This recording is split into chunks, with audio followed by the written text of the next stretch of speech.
That's a clip from the KC show, the KC crew, starring the KC family. The legendary Iconic.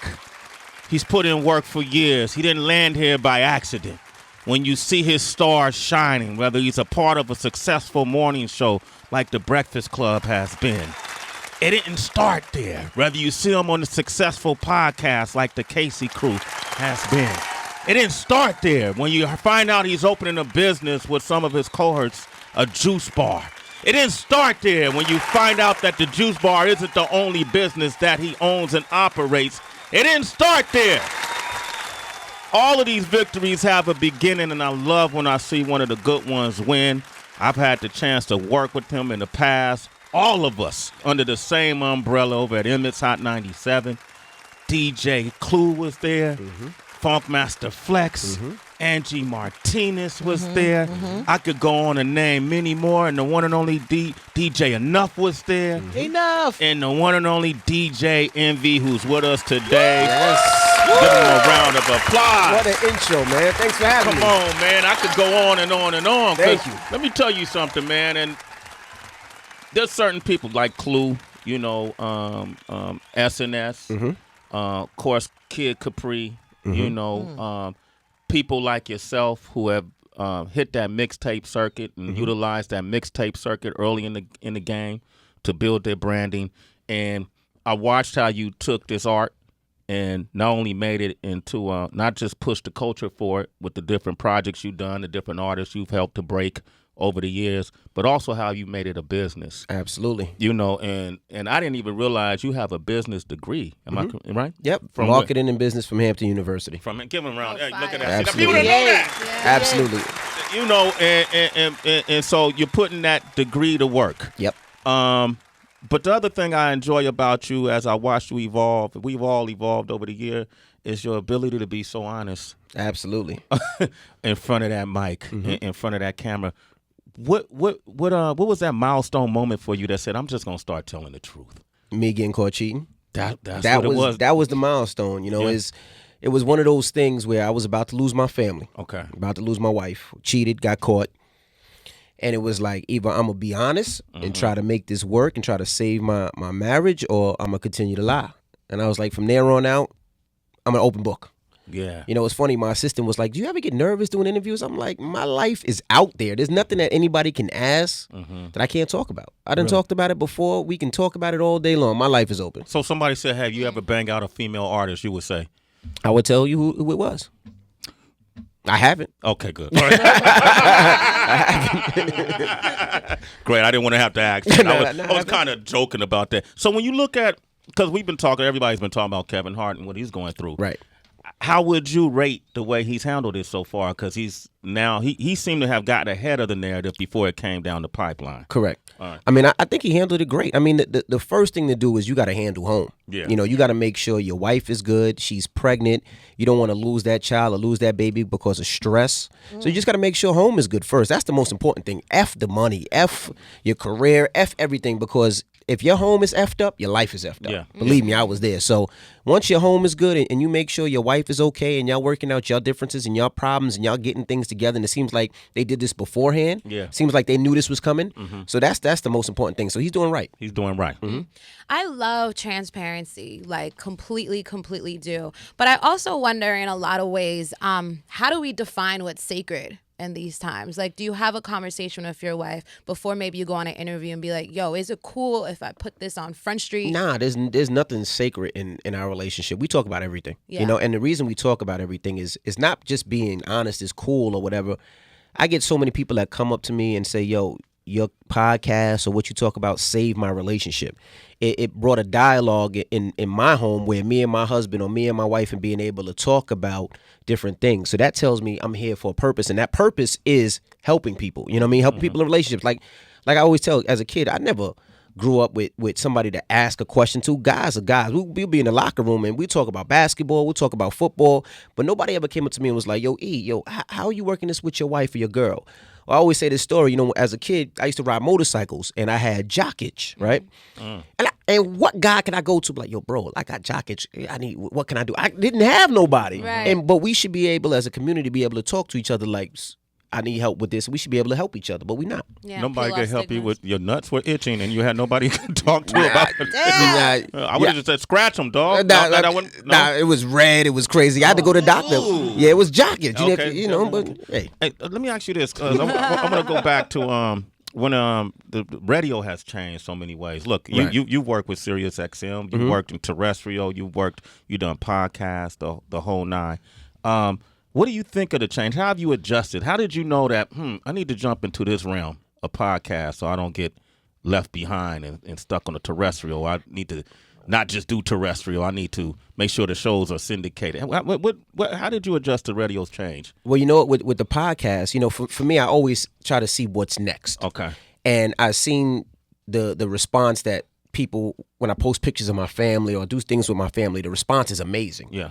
So, and people always ask, yo, how you been together so long with your wife, and how do you raise your kids and still work and still find time to hang with your family and this, that, and the other. So I told my wife, like let's do a podcast and talk about it. If it does well, good. If it's not, you know, we just do it for ourselves, and it's been doing well. And that was like, you know, that's the transition to what's next after radio. If I can't do radio anymore, I still got that family, you know. Okay. All right. DJ Envy is with us. What about the changes in regards to, let's say, New York radio? Because there were times when artists like D4L or something like that, they would submit a song and people would laugh at them like, there's no way this shit is getting on, you know, Power 105 or whatever. And now it's almost the opposite, whereas there's New York artists that can't even get played locally, you know what I mean, that they've been complaining about and things like that. So it's almost like a switch from what wasn't hot is now the norm on radio. See, for me, I used to get caught up in that, and I'm a New Yorker and I got to ride with New York. But now I'm at a point where I'm going to play what's hot. Regardless of where you're from, I'm going to play what's hot. You know, if I like it, I'm going to play it. And the best thing about it is I'm not only playing for myself, I'm playing for millions and millions of listeners. And the best way, before we didn't know what people liked. We didn't know what they liked in Atlanta, what they liked in LA, St. Louis, and all that. Now there's a thing called Spotify where we could click and say, damn, people are really streaming the hell out of this record. Let me give this record a shot. Or people are really Shazamming this record. Let me give it a shot, which makes the DJ's life easy. You know what I mean? Because now you know what people want to hear. Now, yeah, of course, you still can break artists and break music, play new stuff, but you can wrap it around things that people actually want to hear because that's what they're streaming. Hey, let's go back to the radio stuff again. Yeah. I see a lot of radio wars happening in New York. Right. I've been through my share of radio wars before. Correct. And never with the Breakfast Club. Never with the Breakfast Club. We show you the utmost respect. And we show you the same respect. That. And then if we ever had any issues, which we never would, right. I wouldn't deal with it on the mic. I would say, "Hey, Envy, what's up, man? Can you play my artist record?" All right, no, but when you see that, like I see our titans like DJ Clue and Flex, both of whom you know, right? And you've been a part of a radio back and forth with Flex. Reason why I stopped doing that because I don't own the station. Correct. You know what I mean? Correct. And I do own the friendship that I have with my colleagues. So it just didn't make sense for me to drag other people down for the sake of me coming up for a company that at any given moment could release me as an employee. Why is that still happening? And most of us are 40 and over. Do you think? I think for the most part is competition, and I agree with you. I mean, I don't own the station, so I could care less. But I'm a competitor. I want to win. You know what I mean? And I want to win. I don't care if I'm 99 and I'm racing my wife up the stairs and we both got a cane. I want to win. I'm a tripper. I need to win. You're gonna trip your wife. Well, maybe not no, tripper, but I want to win. And sometimes I feel like it goes too far. But like I know Funk Flex, he's a competitor. He wants to compete, and he gets energy out of competing, and he wants to beat you. Clue, on the other hand, he likes to compete, but he's just not that type. He's not gonna attack. He's more like quiet. He's more laid back. But I like to compete. Yeah. I'm not going to sit here. Now, when it goes left and you're talking about things outside of music and outside of the craft of what people doing, that's when it gets whack. Yeah. You could say, yo, Envy, that interview was whack. Okay, all right.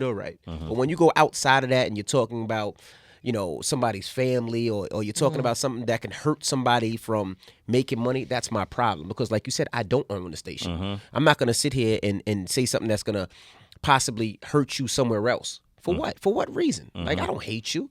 I don't. You're supposed to be my brother. We're supposed to be making money together. Yeah, when we're on court, yeah, we could compete. But when we're not on that court, nah, we good. That's how you feel about it. Yeah. Okay. DJ Envy, ladies and gentlemen. Let's talk about this new single you got. Yes. Okay, and this new project, the upcoming album, Just a Kid from Queens. Yes. you know, I had a chance to watch a clip that Global DJs, was it the Global DJs? Global Spin Awards. Global Spin Awards, and they were working on a clip. They did a clip showing your background. I didn't know your background, how you grew up as a youth, and how you got into DJing. It's Just a Kid from Queens. Is that what this album's designed to tell that story?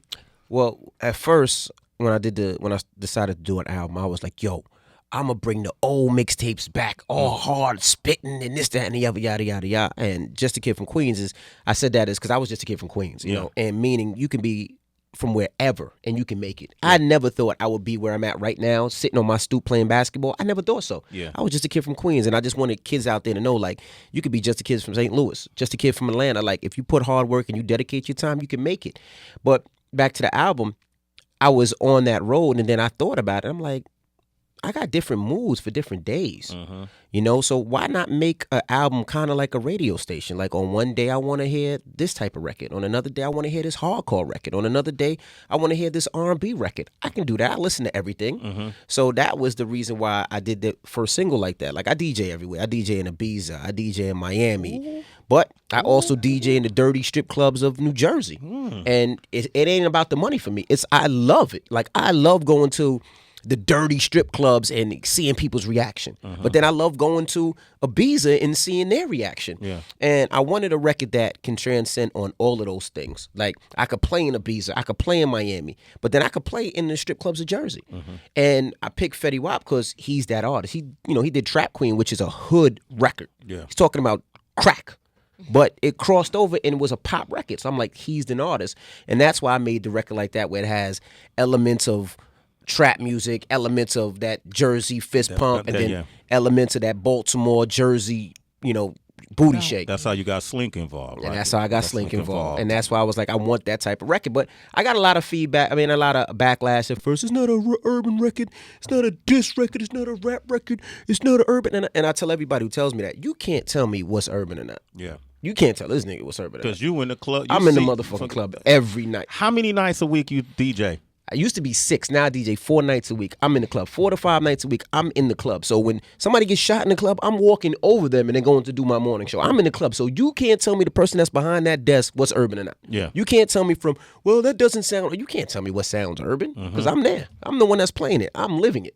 Have you literally had to walk over a shot body to go to work? There's been a couple of times where somebody gets shot in the club, and this is the sad part. You got to leave the club, because if not, they make everybody stay, and then you're stuck in that club for 7 hours, so you got to get the fuck out. Yeah. So there's been times where we running out the club before the police come so we can get to work the next day. Oh, wow. Plus, you got to get stuck with motherfuckers handing you mixtapes and shit. That happens all the time. Yeah. All the time. Well, the new single is called Text Your Number. It's featuring Fetty Wap and DJ Slink. Heaven B. This is a Jersey-powered single right here. Jersey, stand up. Okay, DJ Envy is here, man. This dude got a wealth of knowledge. You want to talk with him, find out about the game, or just say what up? 888-742-3345. It's Sway in the morning, only on Shea 45.